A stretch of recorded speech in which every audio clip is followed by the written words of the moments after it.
In this video, we'll show how you can add a weather control to a UX component. So we'll start out by showing the weather control at runtime, and then we'll show how you go about configuring it. So you can see over here we have a simple UX component with a weather control, and then we have some buttons here for different cities. So we'll go ahead into working preview, and there's our weather control. And now let's go and get the weather in Chicago. So that's the current weather.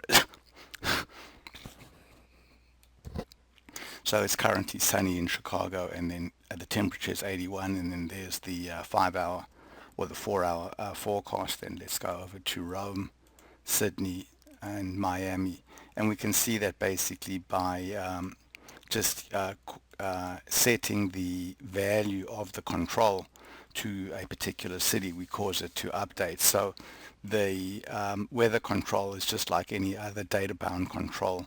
It basically has a set value property to set the value, and we can set the default value basically either by setting a default value over here. So let's go over there and type in, say,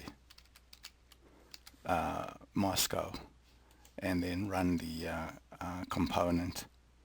And so now we basically are going to go and see the weather, the current weather in Moscow. So to add a weather component, weather control, sorry, to a component, we go to Data Controls, we scroll down to More, and then we choose Weather over there, give it a name,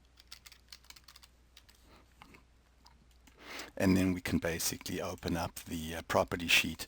And the first thing we need to specify is the API key. So the API key needs to come from AccuWeather.com. So you'll need to go to AccuWeather to sign up for your API key.